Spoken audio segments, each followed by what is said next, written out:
آج رمضان المبارک کی 27ویں رات ہے۔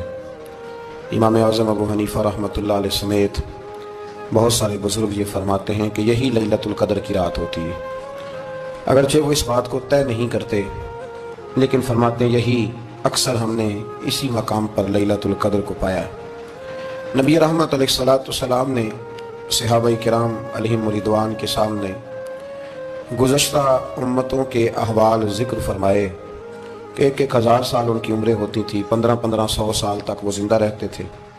تو صحابہ کے دلوں میں تجسس پیدا ہوا کہ اگر عمر 1000 سال ہوگی تو نماز بھی تو 1000 سال ہی پڑھیں گے نا، اگر عمر 1500 سال ہوگی تو روزے، عبادتیں، یہ سارے کام بھی تو بڑے زیادہ کرتے ہوں گے۔ تو یہ شوق جب پیدا ہوا تو اللہ کریم نے فرمایا کہ محبوب میں ایک رات دیتا ہوں، لیلۃ القدر خیر من الف شہر، جو رات ایک ہوگی پر 1000 مہینے سے بہتر ہوگی، 1000 مہینے سے۔ یہ رات اگر کسی کو میسر آ جاتی ہے اور پھر وہ صدق دل کے ساتھ، یعنی توجہ کے ساتھ، انہماک کے ساتھ، احتساب کی نیت سے، گناہوں کی معافی کی نیت سے اگر وہ اس رات کا قیام کرتا ہے، عبادت کرتا ہے، ذکر کرتا ہے، دعا کرتا ہے، تو محبوب کریم علیہ السلام نے وعدہ فرمایا ہے کہ اللہ اس کے پچھلے سارے گناہوں کو معاف فرما دے گا۔ دین، شریعت، قرآن، اسلام یہ بحث کرنے نہیں آیا دنیا میں۔ علماء جو بحث کرتے ہیں وہ توضیحات کے لیے، تشریحات کے لیے، تفاسیر کے لیے، وہ ان کا مقام ہے، لیکن ہم جو عوام بحث کرتے ہیں تو سمجھ لیں کہ دین بحث کرنے کے لیے نہیں آیا، دین تو عمل کرنے کے لیے آیا، اس پر عمل کیا جائے گا، عمل کی کوشش کی جائے گی۔ اور قرآن مجید نے کہا من عمل صالحا من ذکر او انثی، جو کوئی بھی اچھے عمل کرے چاہے وہ مرد ہو یا عورت ہو، وہو مؤمن، شرط یہ ہے کہ وہ مومن ہو، فلنحیینہ حیاتا طیبہ، فرمایا ضرور ہم اسے پاکیزہ زندگی عطا فرما دیں گے۔ جو عمل والے لوگ ہوتے ہیں انہیں اللہ کون سی زندگی دیتا ہے؟ حیات طیبہ، پاکیزہ زندگی۔ اللہ پاک، صاف ستھری، غلاظتوں سے پاک زندگی دیتا ہے جو بندہ عمل کرتا ہے۔ توبہ کا مطلب یہ ہوتا ہے کہ میں پچھلے گناہ پہ شرمندہ ہوں اور آئندہ نہ کرنے کا پکا وعدہ کرتا ہوں۔ انسان ہے، وعدے کے باوجود بھی کہیں غلطی کر لیتا ہے تو اللہ معاف کرنے والا ہے، لیکن وہ ساری رات روتا رہا، ہر مسجد سے چیخنے کی آواز آئی، اس نے ساری رات مسجد میں رو کے گزاری، لیکن جھوٹ چھوڑنے کا اس کا ارادہ ہی کوئی نہیں۔ وہ تو کہہ رہا ہے 3 دن کا رمضان رہ گیا ہے، پھر میں نے دیکھ نہیں لینا تمہیں۔ فساد چھوڑنے کا اس کا پروگرام ہی کوئی نہیں۔ وہ تو میاں طے شدہ بات ہے کہ سویرے وہ دکان پہ جائے گا اور صبح جو بیسن بیچے گا نا سموسے پکوڑے کے لیے، اس میں بھی ملاوٹ کرنے کا ارادہ رکھتا ہے۔ تو یہ ساری رات توبہ توبہ کہنے کا کیا مطلب ہوا؟ کھل کے ساری رات اس نے توبہ توبہ کی۔ حضرت عمر فاروق رضی اللہ تعالیٰ عنہ کے بارے میں امام ابن جوزی نے لکھا ہے کہ رات کو نا گھر کے اندر بیٹھے بیٹھے اچانک رو پڑے حضرت عمر، 62 سال عمر ہے، خلافت کے آخری ایام چل رہے ہیں، تو رو پڑے ایسے ہی گھر میں بلا وجہ۔ آپ کی اہلیہ نے، زوجہ نے بیٹے کو اٹھایا، فرمایا پتہ کرو تمہارے باپ کو کیا مسئلہ ہے، کہیں کوئی تکلیف تو نہیں، درد تو نہیں، صاحبزادے آئے، ابا جی کیا بات ہے؟ فرمایا اماں کو بلاؤ۔ سب لوگ جمع ہو گئے تو جناب عمر فاروق رضی اللہ تعالیٰ عنہ فرمانے لگے کہ بیٹھو میرے ارد گرد۔ سب بیٹھ گئے تو فرمانے لگے آج جب میں مسجد سے نکلا تھا تو میرے نبی پاک کے سچے صحابہ، سچے رسول کے سچے صحابہ، حضور کے سچے غلام یہ کہہ رہے تھے کہ عمر بڑا ہی اچھا ہے، عدل والا ہے، انصاف والا ہے۔ تو ابا جی اس میں رونے والی کیا بات ہے؟ تو فرمانے لگے ڈر یہ لگتا ہے کہ باہر تو میں اچھا تھا، کہیں گھر میں تو نہیں کوتاہیاں کرتا رہا۔ میری بات پہ توجہ کرنا، کہیں گھر میں آپ باتیں سن لیں تو شاید جتنی میں کرتا ہوں دوسرا کاری کوئی نہ سکے، لیکن جب عمل کے راستے پہ ہم نکلتے ہیں تو وہ مسدود ہے، وہ بند ہے۔ عمل کس نے کرنا ہے؟ آپ کوئی آیت پڑھیں تو یہاں غلطی نکالنے والے 20 لوگ مل جائیں گے، 20 لوگ، لیکن اس آیت پہ عمل کرنے والے کتنے ملیں گے؟ تو حضرت عمر فاروق رو رہے تھے، کہنے لگے کہیں تمہارے حقوق تو نہیں پامال کرتا رہا؟ تو آپ کی اہلیہ نے جب سنا تو وہ کہنے لگی عمر مجھے تو بڑا پرانا شکوہ ہے، آپ کا جاہ و جلال اتنا تھا میں بات نہیں کر سکی۔ عمر تم نے سارا دن مسجد میں گزار دیا اور ساری رات نقاب اوڑھ کے مدینے کی گلیوں میں گزار دی، میں تو زندگی کی کوئی خوشی دیکھ ہی نہیں سکی۔ چاہ تو میرے اندر بھی تھے نا کہ میرا شوہر کچھ گھڑیاں بیٹھتا، کہیں مجھے لے کے جاتا، تو میں تو کچھ نہیں دیکھا، مجھے بڑا شکوہ ہے۔ تو حضرت عمر کہنے لگے چل اللہ کی رضا کے لیے معاف کر دے۔ بھئی معافی بیوی سے نہیں مانگی جا رہی، معافی اپنی غلطی کی مانگی جا رہی، یہ سمجھ لیں۔ بیوی کے لیے تو خاوند کا بہت بڑا مقام ہے نا، لیکن یہاں غلطی کس بات کی ہے؟ اپنی کمزوری پر غلطی کا اعتراف کر کے معذرت کا سوال کیا جا رہا ہے۔ تو حضرت عمر کہنے لگے معاف کر دے، تو اہلیہ کہنے لگی میں نہیں معاف کرتی، میری شرط پوری کریں۔ فرمایا وہ کیا؟ فرمانے لگی قیامت میں جب اللہ آپ کے لیے جنت کا حکم دے گا تو آپ میری سفارش کریں گے اللہ کی بارگاہ میں؟ سفارش کریں گے کہ یا اللہ مجھے کپڑے دھو کے دیتی تھی، میری عزت کی حفاظت کرتی تھی، میرے بستر کو پاک رکھتی تھی، کہیں گے؟ تو حضرت عمر فرمانے لگے تیرے ساتھ وعدہ رہا، رب نے اگر عمر کو اپنے فضل، اپنے کرم اور اپنے محبوب کے صدقے جنت دی تو عمر تیرے بغیر جنت میں نہیں جائے گا۔ عمل کا رستہ، عمل کا رستہ۔ دیکھیں نا، 2 دفعہ استاد بات کرتا ہے، 2 دفعہ، اور کچھ زیادہ، ایک تو ہے نا کہ ایم اے اور جناب ایم ایڈ اور ایم فل اور پھر پی ایچ ڈی قسم کا استاد، ایک وہ جو matric P T C teacher ہے نا، وہ 2 دفعہ اسٹوڈنٹ کو کام کرے تو تیسری دفعہ وہ ناراض ہو جاتا ہے، کہتا ہے میں 2 دفعہ کہا ہے۔ بچے کو آپ 2 دفعہ کہتے ہیں اور اگر تیسری دفعہ کہنا پڑے تو غصہ آتا ہے نہیں آتا؟ بھائی تو نے اتنی دفعہ کہا، تو سمجھ نہیں رہا بات کو۔ اور اگر اللہ کریم قرآن مجید میں سینکڑوں دفعہ کہے نماز پڑھو، سینکڑوں دفعہ، اور یہ بہانے کر رہا ہے، یہ بھی پروگرام بنا رہا ہے، پھر کہتا ہے میں بے چین رہتا ہوں، میں بے قرار رہتا ہوں۔ عمل کا رستہ، اس کو اختیار کریں، آپ سکون میں رہیں گے۔ بد عمل آدمی اور بے عمل آدمی یہ ہمیشہ پریشان رہتے ہیں، ہمیشہ۔ عمل کریں، توبہ کریں تو پھر بدل جائیں، پھر تبدیلی آئے۔ اور یہ کوئی مشکل کام نہیں، جو بدلنے والے تھے وہ بدل گئے، بڑا کچھ کرتے تھے پر پھر وہ لوگ بدل گئے۔ حضرت فضالہ رضی اللہ تعالیٰ عنہ کہتے ہیں کہ میں بڑا دلدادہ تھا عورتوں کا، اور میرا ماحول یہ تھا کہ میں قتل بھی کر لیتا تھا، معاذ اللہ چوری بھی کر لیتا تھا، اور رات میری طبیعت تھی معاذ اللہ نہیں سے نئی عورت کے پاس جانا۔ کہتے ہیں ابو جہل نے اعلان کیا کہ جو نبی پاک علیہ السلام کا سر اقدس معاذ اللہ کاٹ کے لائے گا، نقل کفر، کفر نہ باشد، 100 سرخ اونٹ انعام ملے گا۔ تو میں نے ارادہ کر لیا کہ میں بہت سارا انعام حاصل کروں گا۔ قرآن مجید میں نا اللہ فرماتا ہے کہ بہت سارے لوگ ایسے ہیں جنہیں اگر میں رزق میں کشادگی دے دوں، زیادہ پیسے دے دوں، فرمایا باغی ہو جائیں، وہ سرکش ہو جائیں۔ یہ بہت سارے لوگوں کو جو اللہ تبارک و تعالیٰ اعتدال میں رکھتا ہے تو یہ ان کے لیے بہتر ہے۔ ہر بندہ دولت کے ہوتے ہوئے نیک ہو سکتا، تو یہ اللہ اگر رکھتا ہے نا اعتدال میں تو شکر کرے اللہ کا، ورنہ تو لوگ عیاشیاں کریں، پتہ نہیں کیا کچھ کر گزرے۔ تو حضرت فضالہ کہتے ہیں کہ میں نے خنجر تیار کیا اور میں نے بغل میں اس کو چھپایا، اوپر میں نے چادر اوڑھ لی۔ اب مجھے پتا تھا ظہر کی نماز کے بعد نبی پاک صلی اللہ علیہ وسلم طواف کعبہ کے لیے، بیت اللہ شریف کے طواف کے لیے جاتے ہیں۔ کہتے میں بھی اس طرف بڑھا، رستے میں نا وہ خاتون جس کے گھر میں نے رات آنا تھا، میں نے دروازے پہ دستک دی، میں نے کہا کہ تیار رہنا، تیار رہنا، آج میں بڑے پیسے لے کے آؤں گا۔ اسے میں نے یہ کہا اور پھر میں چلا گیا بیت اللہ شریف کا طواف کرنے۔ کہتے ہیں اللہ کے محبوب بھی طواف کر رہے تھے تو میں نے بھی طواف شروع کر دیا۔ ارادہ یہ تھا کہ جہاں نبی پاک علیہ السلام میرے قریب سے گزریں گے تو موقع پا کر میں حضور کے جسم اقدس پر خنجر کھونپ دوں گا اور معاذ اللہ شہید کر دوں گا۔ کہتے ہیں حضور ایک دفعہ بھی میرے پاس سے گزرے تو میں ہمت نہ کر سکا، دوسری دفعہ بھی پاس سے گزرے تو میں ہمت نہ کر سکا، تیسری دفعہ بھی گزرے تو میں ہمت، نبی کریم صلی اللہ علیہ وسلم 2-3 دفعہ گزرے تو فرماتے ہیں کہ مجھے موقع نہ ملا، اس لیے کہ حضور فرماتے ہیں اللہ نے روب کے ساتھ میری مدد فرمائی، دشمن پر میرا روب طاری ہو جاتا۔ فرماتے ہیں جب چکر پورے ہو گئے تو محبوب کریم نہ چھٹے چکر پہ فرمانے لگے فضالہ چکر ایک رہ گیا ہے، بے خبر ہو جو غلاموں سے واقع کیا ہے، ایک پھیرا رہ گیا ہے۔ کہتے ہیں طواف مکمل ہو گیا تو محبوب میرے قریب آئے، فرمایا وہ کام کرتے کیوں نہیں جس کے لیے آئے تھے؟ میں نے عرض کی یا رسول اللہ کون سا کام، کیسا کام؟ اندر تو چور تھا نا، بانج فقیروں کسے نہیں ماریا، اے ہوئی چور اندر دا، اندر چور تھا نا۔ کہتے ہیں حضور نے مجھے کندھے سے پکڑ کے ہلایا، فرمایا کرتے کیوں نہیں؟ جب حضور نے ہلایا تو وہ خنجر بھی پیروں میں گرا اور میں بھی رسول اللہ کے پیروں میں گر گیا۔ میں نے کہا حضور مجھے کلمہ پڑھا دیں۔ کہتے ہیں حضور نے پہلے میرے دل پہ دست مبارک پھیرا، پھر میرے نبی نے مجھے کلمہ پڑھا دیا۔ اب نا مرید ہونے والا کہتا ہے کہ جی آہستہ آہستہ میں ٹھیک ہو جاؤں گا۔ اب وہ آہستہ آہستہ کا کیا ترجمہ ہے یہ بالکل سمجھ نہیں آتی۔ بھئی کسی بندے سے 5 لاکھ روپیہ لینا ہے تو اس سے وہ کہتا ہے جی میں آہستہ آہستہ دوں گا، 500 روپیہ دے دیا کروں گا روز کا، تو کہتے ہیں میری رقم خراب ہوتی، پورے دو۔ اور نیکی کی بات جب آتی ہے تو کہتے ہیں حضرت صاحب دین اتنا سخت نہیں ہے، میں آہستہ آہستہ ٹھیک ہو جاؤں گا۔ اب میں مغرب عشاء پڑھنی شروع کر دیا میں نے، اب میں تسبیح لے لی ہے کل میں نے، بھی آہستہ آہستہ میں ٹھیک ہو جاؤں گا۔ یعنی رقم لینی ہو تو وہ آہستہ آہستہ قبول نہیں ہے، لیکن اور مکان کی رجسٹری اگر کرانی ہو تو مالک مکان کہے کہ آہستہ آہستہ کرا لو، کہتے ہیں پیسے پورے دیے، سویرے چل اور بیان دے۔ یہ کیا بات ہے؟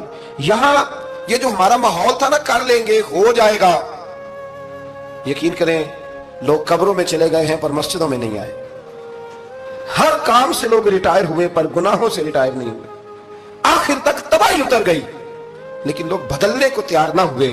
حضرت فضالہ کہتے ہیں ابھی میں نے کلمہ پڑھا، ابھی میں واپس آیا، رستے میں وہ بی بی کھڑی تھی، کہتے ہیں میں وہ شخص تھا کہ عورتیں مرتی تھی میرے اوپر اور کسی کی جرت تھی کہ وہ آئے بائیں شائیں کرے، لیکن فرماتے ہیں میں بی بی کے پاس سے گزر گیا، پہلے تو اس کا خیال تھا رکے گا، لیکن جب میں رکا نہ تو دروازے پہ آئی، اور جب میں گزر گیا تو اس نے آواز دی، لیکن میں نے سنی انسنی کر دی، جب آگے بڑھا تو میرے پیچھے دوڑی۔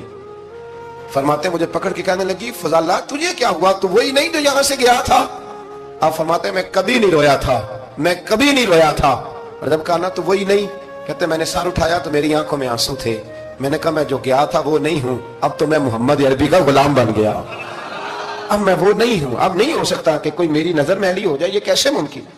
اب نا اسلام کی تعریف ہم نے یہ کی ہے کہ خبردار کوئی ہمارے قریب نہ آئے، ہم کسی کو بات نہیں کرنے دیتے کہ ہم مسلمان ہیں، ہم بات نہیں کرنے دیتے۔ پتہ کیا بات ہے، ایک میری یہ تقریر ہوتی ہے ممبر پہ، اور ایک میرا عمل ہوتا ہے جب میں سفر کرتا ہوں، جب میں گاڑی میں بیٹھتا ہوں، جب میں دوستوں سے ملتا ہوں، جب ان دونوں باتوں میں تضاد آتا ہے نا، تضاد، تو لوگ تقریر کو جذبات نہیں کہتے، ایک فن بن جاتی ہے تقریر۔ آپ کو پتہ ہے نا واعظین نعت خواں کہتے ہیں میں نے محفل لوٹ لی، پھر لوگ شمار کرتے ہیں کتنے لوگوں نے سبحان اللہ کہی، پھر لوگ شمار کرتے ہیں کہ آج 5 بندے روئے بھی تھے جب میں تقریر کر رہا، تو پھر یہ فن ہے، یہ جذبات کا اظہار۔ سمجھ لیں بات کو کہ عمل جب آپ نہیں نہ کرتے عمل، تو آپ خود بڑے بے چین رہتے ہیں کہ یار یہ میں کیا کر رہا ہوں، یہ کون سا گورکھ دھندا ہے کہ میرا عمل صفر ہوتا جا رہا ہے۔ ہمارے ایک استاد تھے تو وہ فرمایا کرتے تھے کہ اگر پڑھے لکھے آدمی کو تم بے عمل دیکھو تو اس سے دور ہٹ جایا کرو، ورنہ تمہیں بھی بے عمل کر دے گا۔ میں نے ان سے عرض کی، میں نے کہا حضور یہ کیا ہے؟ تو فرمانے لگے اپنے حضرت صاحب سے پوچھنا، وضاحت کریں گے۔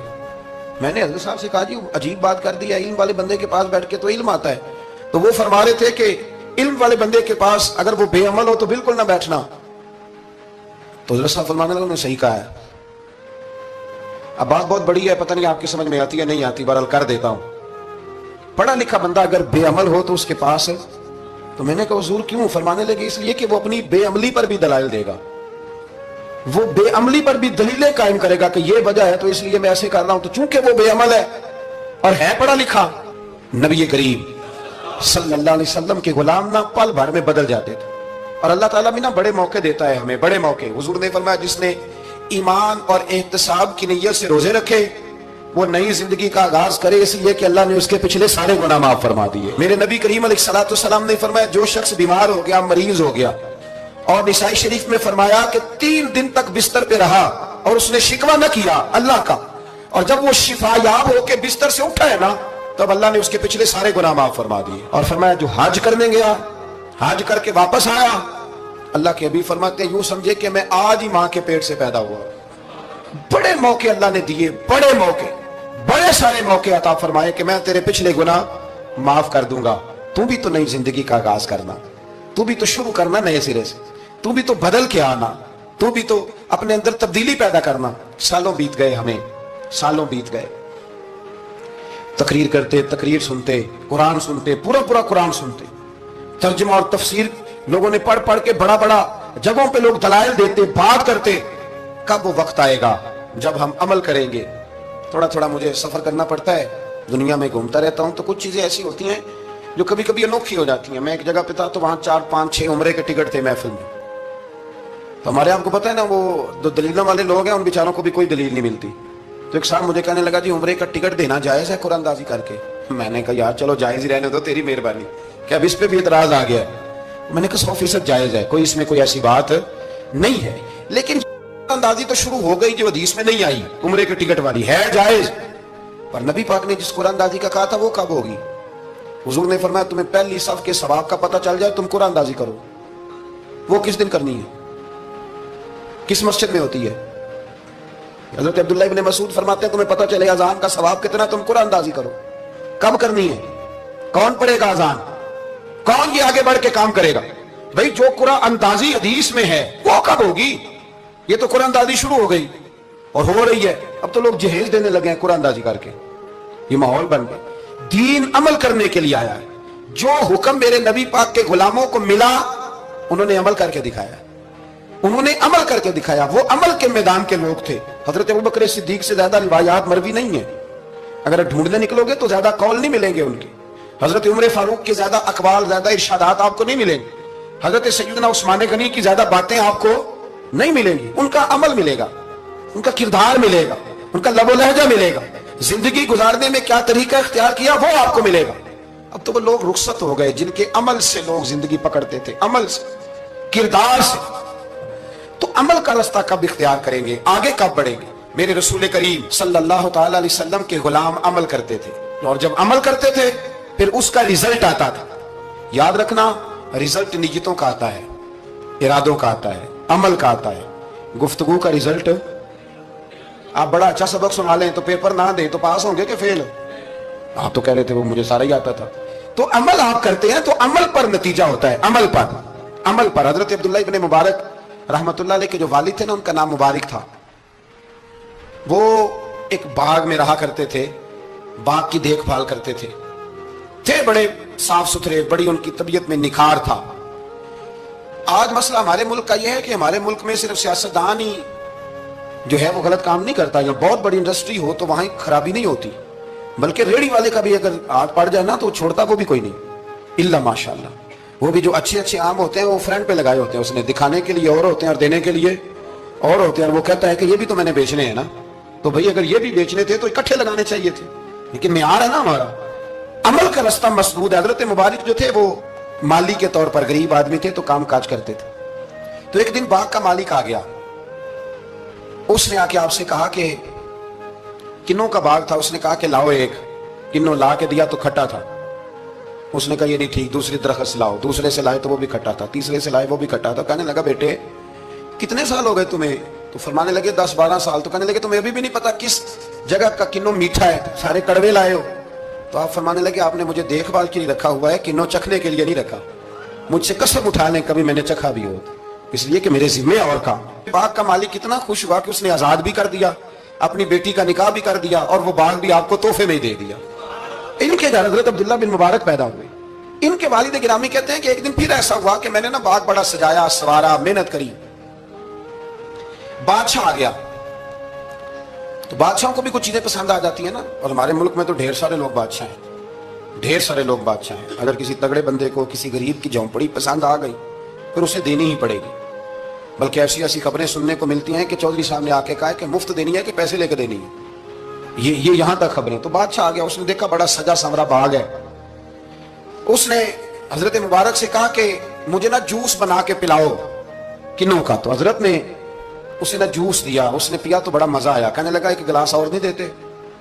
تو حضرت اور بنانے لگے، تو اس کے دل میں نا اس سے پہلے خیال آ گیا کہ باغ بڑا شاندار ہے اور پھل بھی بڑا مزیدار ہے، تو قبضہ نہ کر لوں، اپنا ہی نہ ہو جائے، یہ اس کو دیتے ہیں تھوڑے بہت پیسے، یہ نکل جائے گا، نہ بھی نکلا تو ڈانٹ دیں گے۔ اتنی دیر میں نا حضرت مبارک رحمت اللہ تعالیٰ علیہ ایک گلاس شربت کا اور بنا کے لے آئے، بادشاہ کو دیا نا، تو اب جو گلاس آیا تو کڑوا تھا، کسیلا تھا، کھٹا تھا۔ تو بادشاہ کے گلے کو پڑا تو کہنے لگا یہ تم نے کیا کیا؟ پہلے تو بڑا میٹھا تھا، باغ وہی ہے تو ذائقہ کیسے بدل گیا؟ تو آپ فرمانے لگے وہ بادشاہ کی نیت بدلی ہے نا، بادشاہ کی نیت بدلی ہے تو اس کا بھی ذائقہ بدل گیا ہے، تو نیت نہ آپ کی بدلتی۔ تو یہ حضور کا فرمان ہے، فرمایا اللہ کے کچھ بندے ایسے ہوتے ہیں جو اللہ کے دیے ہوئے نور سے دیکھتے۔ کہا آپ کی نیت بدل گئی تو اس کا ذائقہ بدل گیا۔ اب بادشاہ نے دل میں کہا نہیں یار بندہ کہہ تو ٹھیک ہی رہا ہے، یہ تو اس کی محنت سے اللہ نے پھل دیا، مجھے ایسا نہیں کرنا چاہیے۔ تو حضرت دوڑ کے گئے تو دوسرا جوس کا گلاس بنا کے لائے، اب دیا تو میٹھا تھا، کہنے لگا اب کیا ہوا؟ فرمانے لگے آپ کی نیت ٹھیک ہو گئی ہے تو رب نے ذائقہ بھی ٹھیک کر دیا ہے۔ نبی پاک علیہ السلام نے فرمایا اللہ تو تیرے گمان کے قریب رہتا ہے، تیرے گمان کے۔ یہ میں بچوں کو نا تھوڑے دن پہلے میں انہیں کہہ رہا تھا دین میں آگے بڑھنے کے لیے کوئی سیاست نہ کرنا، کوئی چکر نہ چلانا۔ میں نے چکر چلانے والے لوگ ہمیشہ پیچھے رہ جانے والے دیکھے۔ تھوڑا کر لینا پر اتنا کرنا جتنا مخلص ہو کے ہو سکے، کوئی چکر چلانا، کسی کھاتے میں پڑنا، اس سے بچنا، ورنہ پیچھے رہ جاؤ۔ میں نے بڑے بڑے تیز لوگوں کو زندگی میں زیرو دیکھا ہے، اور بڑے بڑے سادے لوگ جن کو 50,000 روپیہ گننا پڑ جائے تو تھک جائیں، لیکن اللہ نے انہیں دیا ہے تو بغیر حساب کتاب ہی عطا فرمایا ہے۔ تو ہم نا نیتوں کے بلبوتے پر عمل کریں، خالی باتیں نہ کریں، آپ کا جو عمل ہوگا وہ آسانی کر دے۔ حضرت حبیب اجمی بڑے مالدار تھے، دنیا میں ڈھیر سارا فساد مالداروں کی وجہ سے ہوتا ہے۔ یہ جو شادیاں مہنگی ہوئی ہیں نا، یہ ابھی تھوڑا سا پہلے کی بات ہے کہ شادی میرج ہال میں کرنے کا کسی دیہاتی کو کہتے تھے تو وہ کہتا تھا کہ میں نے نہیں میرج ہال میں کرنی، 30 کروڑ توڑی دیے۔ اب کیا ہوا ہے؟ کوئی منع کرتا ہے؟ بلکہ جو بڑے دور دراز دیہات ہیں ان میں بھی میرج ہال بن گئے۔ یہ امیر کچھ قباحتیں ایسی پیدا کرتے ہیں کہ غریبوں کے لیے بھی مشکل ہو جاتی ہے۔ یہ کچھ ایسے معاملات لاتے ہیں میدان میں کہ پھر عام لوگوں کے لیے اس میں مشکلات ہوتی ہیں چونکہ وہ رواج بن جاتا ہے معاشرے کا. پیسے والا آدمی اس رواج کو لاتا ہے میدان, اس سے خرابی ہوتی ہے. اور پھر میرے غریب کا یہ حال ہے کہ امیر کو رسم چھوڑ دے تو چھوڑ دے, غریب کو قرضہ اٹھانا پڑے, چھوڑنی کوئی شے نہیں, اس نے جو مرضی ہو جائے, اس نے کوئی چیز پیچھے نہیں ہونے دینی. حضرت حبیب اجمی بڑے مالدار تھے تو وہ کاروبار کر, یہ مالدار لوگ جو ہوتے ہیں نا یہ تو کہتے ہیں پیسے کو پیسہ ہے نا, کتنا مشہور ہے جملہ, پیسے کو پیسہ. تو یہ پھر مارکیٹ میں پیسہ پھینکتے ہیں تو یہ پیسہ کھینچنے کے لیے پیسہ پھینکتے ہیں, پھر ایک دوسرے کو کہتے ہیں تیری وجہ سے مہنگائی ہوئی ہے, تیری وجہ سے مہنگائی ہوئی. حالانکہ مہنگائی کسی کی وجہ سے بھی ہوتی کس کے لیے, غریب کے لیے. مطلب پیٹرول مہنگا ہوا تو کرایہ بڑھ گیا بس کا, لیکن پیٹرول سستا ہوا تو کبھی کرایہ بھی سستا ہوا ہے, اس نے ادھر ہی رہنا ہے. تو مہنگائی کس بیچارے کے لیے ہوئی, غریب کے لیے, جس نے گھر جانا ہے نا, اس نے گھر جانا ہے. ابھی ہمارے ایک بچے نے جانا تھا تو سفر لمبا تھا تو کہہ رہا تھا 1000 روپیہ میرے پاس ہے پر کرایہ 1500 لگتا ہے. ابھی بھی لوگ حساب کرتے ہیں اور پھر سوچتے ہیں کہ رستے میں شے کوئی نہیں کھانی, اس لیے کہ پھر کرایہ کہاں سے دوں گا, مینج کر کے رکھتے ہیں. یہ خدمت ہوتی ہے نا علماء کی, حفاظ کی. تو مجھے پتہ ہے, میں اس قبیلے کا آدمی ہوں, مجھے پتہ ہے کہ یہ کیسے حساب کر کے رکھتے ہیں کہ اب اتنے آئے ہیں تو اس میں سے یہاں, جس کے پاس ہیں ہی بڑے لمیٹڈ سے تو بیچارہ پہلے سے سوچ کے بیٹھا ہوتا ہے. مجھے پتہ ہے جن کے پاس پھر بے حساب ہوتا ہے وہ پھر مارکیٹ میں پھینکتے ہیں تو کھینچتے ہیں اور ظلم کرتے ہیں. حضرت حبیب اجمی کہتے ہیں جب مال دیا اللہ نے تو میں نے سود کا کام شروع کر دیا.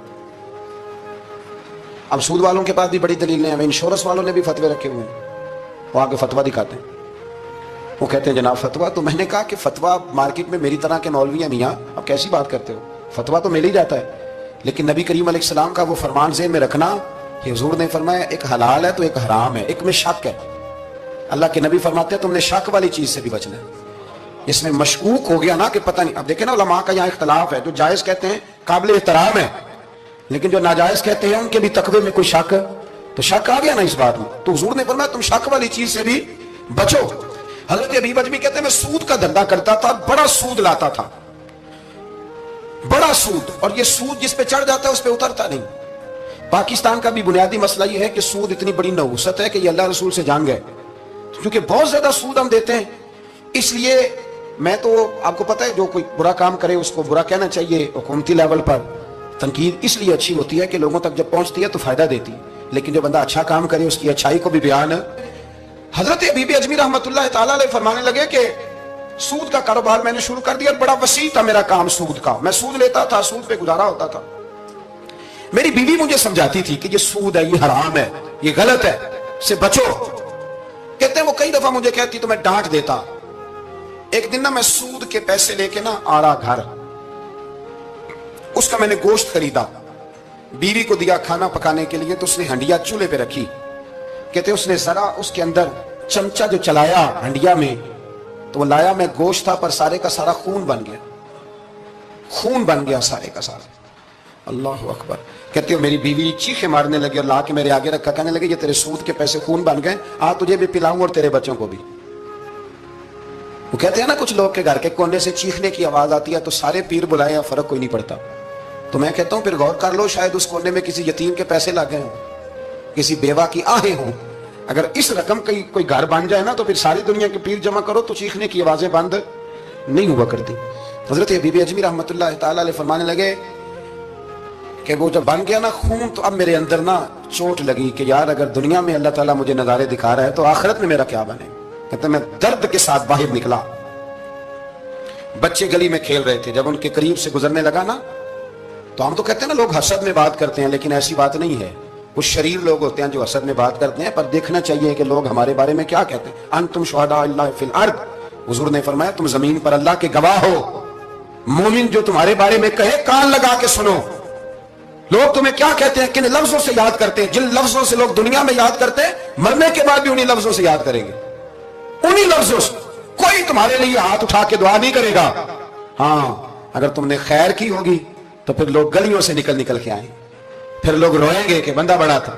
تو حبیب اجمی کہتے ہیں میں باہر نکلا تو بچے کھیل رہے تھے, تو ایک بچہ ان میں سے کہنے لگا پیچھے ہٹ جاؤ, پیچھے ہٹ جاؤ, بڑا ظالم ہے, بہت بڑا سود خور ہے.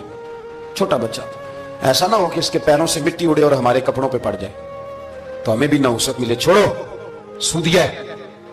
کہتے ہیں میرے دل پہ اور چوٹ لگی. میں نے کہا یا اللہ تیری چھوٹی چھوٹی مخلوق بھی مجھ سے نفرت کرتی. یہ بچے تک کہتے ہیں کہ میں اس طرح کا ہوں. بچے فرمانے لگے میں وہاں سے سیدھا حضرت حسن بصری کے پاس گیا. میں نے کہا حضور مجھے توبہ کرا دیں. یہ پتہ ہے اللہ والوں کے پاس لوگ کیوں جا کے توبہ کرتے تھے, مرید ہوتے تھے؟ اس لیے کہ توبہ پہ قائم رہنا بڑا مشکل ہوتا ہے. کوئی ایسا بندہ ہونا چاہیے جو ہمیں توبہ پہ قائم رکھے, جو روز ہمیں نصیحت کرے. دیکھیں نا, ہمارے سینئر ہوتے ہیں ہر فیلڈ میں. اگر کہیں ہم الجھ جاتے ہیں تو اپنے سینئر سے بات کرتے ہیں. تقوی کے, پرہیزگاری کے راستے میں بھی ہمارا کوئی سینئر ہونا چاہیے, تاکہ وہ ہمیں بتائے کہ پرہیز کہاں کرنی ہے, دوائی کیسے کھانی ہے, اور آگے کیسے بڑھنا ہے. فرمانے لگے میں حضرت حسن بصری کے پاس گیا, توبہ کی, معافی مانگی, گڑ گڑایا, بڑا رویا. تو خواجہ حسن بصری نے مجھے توبہ کرائی. میں نے پکا ارادہ کیا کہ مر جاؤں گا پر حرام کا پیسہ نہیں کھاؤں گا. مر جاؤں گا, حرام کا لقمہ نہیں کھاؤں گا. ویسے بھی ہم زیادہ کھا نہیں سکتے, یہ وارثوں کا مال ہوتا ہے, ہمارا تھوڑی ہوتا ہے. ہم کسی کے مال کے محافظ بنے رہتے ہیں, اور کھائے گا کوئی اور حساب دے گا. اور جہاں تک بچوں کا معاملہ ہے نا, بچے اچھے ہونا تو پیسے بانی جاتے ہیں, اور بچے نالائق نکل آئیں تو جو ہوں وہ بھی اجڑ جاتے ہیں. تو اس لیے محنت تربیت پر ہونی چاہیے, نہ کہ بینک بیلنس پر ہونی چاہیے. حضرت حبیب اجمی کہتے ہیں واپس آیا سچی توبہ کر کے, ایک لقمہ حرام نہیں کبھی لوں گا. ابھی وہ بچے وہیں کھیل رہے تھے جن کے پاس سے میں گزر کے گیا تھا. کہتے ہیں واپس آیا تو وہی کھڑے تھے. انہی بچوں میں سے وہی بچہ دوبارہ بولا, کہنے لگا پیچھے ہٹ جاؤ, پیچھے ہٹ جاؤ, اللہ کا ولی آ رہا ہے. کہیں ایسا نہ ہو کہ ہمارے پیروں سے گرد اڑے, اس کے کپڑوں پہ پڑے اور ہم بے ادب لکھ دیے جائیں. کہتے ہیں میں نے چلتے چلتے چیخ ماری کہ اے اللہ, ابھی تو میں آج بدلا ہوں, آج میں بدلا ہوں, تو تو نے میرے حق میں ساری گواہیاں بھی بدل دی ہیں, تو نے سارا نظام بدل کے رکھ دیا ہے. تبدیلی اپنے اندر لائیں, روح کے اندر لائیں, مزاج کے اندر لائیں. یہ شب قدر کی رات ہے, توبہ اور استغفار کریں, لیکن بدلنے کے ارادے سے, چھوڑنے کے ارادے سے. اعلیٰ حضرت فاضل بریلوی رحمت اللہ علیہ جب ذی الحج کی آخری رات ہوتی تو فرماتے صبح سال بدل رہا ہے تو ہمیں بھی بدل جانا چاہیے. لوگ پوچھتے حضور کیا بدلیں؟ فرمایا جو ایک سپارہ پڑھتا تھا 2 کر دیں, اور فرمایا جو اپنے آپ کو خوش کرنے کے لیے باتیں کرتا تھا وہ باتیں کم کر دے. آج نہ کچھ بدلنے کا پروگرام بنائیں, اپنے رب کریم کے ساتھ دل ہی دل میں وعدے کریں کہ کچھ عادتیں ہم چھوڑیں گے. یہ غلط بات ہے کہ عادتیں چھوٹا نہیں کرتی. حضور عادتیں تو بدلنے آئے ہیں دنیا میں, عادتیں بدل جایا کرتی. اپنے آپ کو بدلیں اور اپنے اندر تبدیلی پیدا کریں, پھر خدا کے رزلٹ کا انتظار کریں.